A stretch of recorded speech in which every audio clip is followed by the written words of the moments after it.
todo o seu encanto e toda a sua beleza. Ela é a mãe do mundo, a senhora natureza, sempre cuidadosa com todos os seres. Encontro nela paz e tenho muitos prazeres. Todo o seu amor por ela posso viver, e temos que preservar, esse é o nosso dever. A água, além de nos matar a sede, também nos refresca a alma, né? A gente tem nos rios, nas matas, nas cachoeiras, né, lugares que a gente pode buscar uma reconexão com essa natureza. E a água é um elemento fundamental na conquista desse bem-estar. Estar em contato com a natureza é muito bom, a gente aprende muito. E com a água isso não é diferente. A gente pode aproveitar muito, né? Além de matar a nossa sede, a água também nos serve de lazer. A gente pode se banhar nos rios, né? Estar em contato com as matas e pode reconectar, buscar um encontro com a natureza e conosco mesmo. Um momento de grande aprendizado. Na nossa região tem muitos atrativos turísticos que estão estruturados para receber o visitante, né? Então tem alguns lugares que é possível a gente estar em contato direto com a água e com a natureza. Quando falamos sobre o tema água, precisamos falar de um conceito muito importante, as bacias hidrográficas. Não sei se você já ouviu falar nesse termo, e no começo pode ser um pouco difícil de entender, mas depois que a gente visualiza, vê um desenho, um mapa, ou mesmo uma paisagem real, fica muito mais fácil. E no vídeo de hoje eu vou usar um outro exemplo criativo para ilustrar como é uma bacia hidrográfica, uma folha de couve.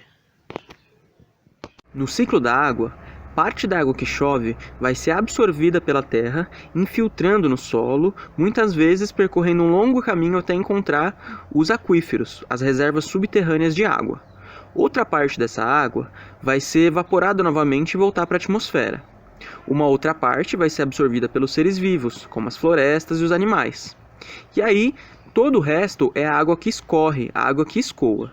Então, chegando no nosso exemplo da folha de couve como uma ilustração dessa bacia hidrográfica, a gente pode perceber que toda aquela água que não foi infiltrada pelo solo, não evaporou e nem foi absorvida pelas florestas, pelos animais, ela vai continuar nascendo pelas nascentes, vai continuar fluindo por esses riachos e córregos menores até formar esse nosso rio principal.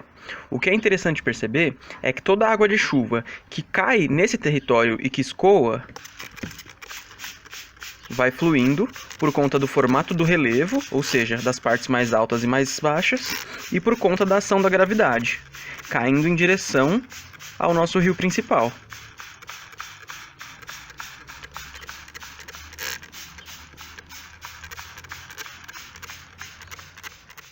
Mas por que utilizar o nome bacias para explicar como que o ciclo da água se manifesta em um determinado território, em um espaço de terra? O que vai definir o limite e o entorno da nossa bacia hidrográfica são as partes mais altas desse relevo, ou seja, é essa cadeia muitas vezes montanhosa ou simplesmente de áreas mais altas do terreno que vão garantir que as águas das nascentes que nascem aqui, que os riachos e córregos vão fazer com que a água não vá para fora da bacia, mas flua dentro dela.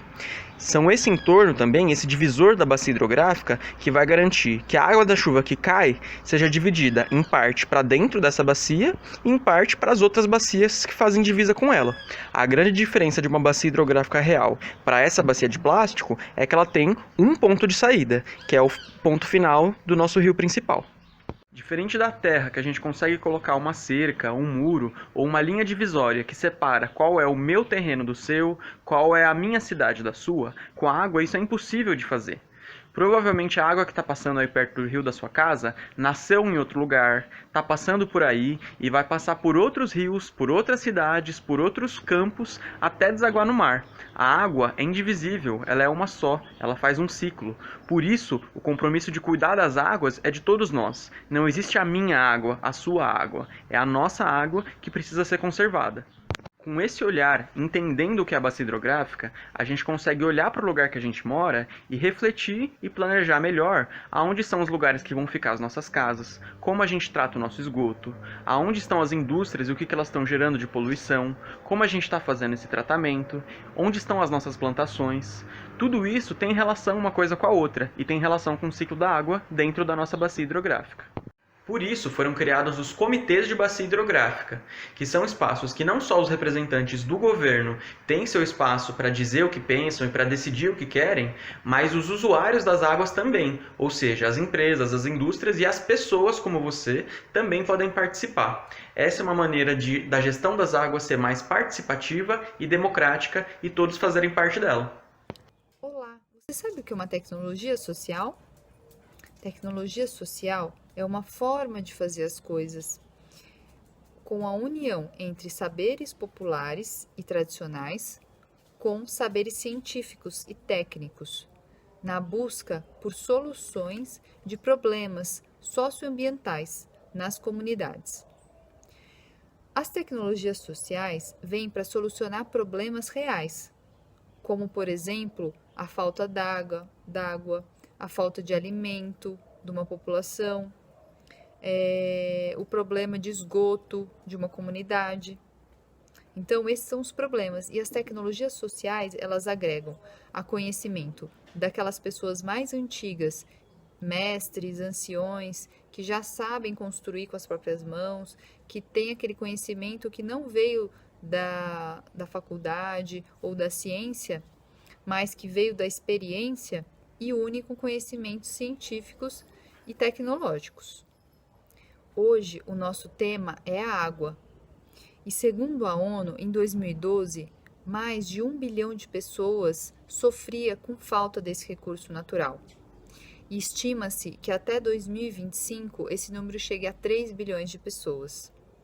Esses números assustam a gente, mas também podem nos motivar a buscar soluções inovadoras ou tecnologias sociais que nos ajude a lidar melhor com esse grande recurso natural, tão importante para a nossa sobrevivência. Vou deixar aqui com vocês alguns exemplos.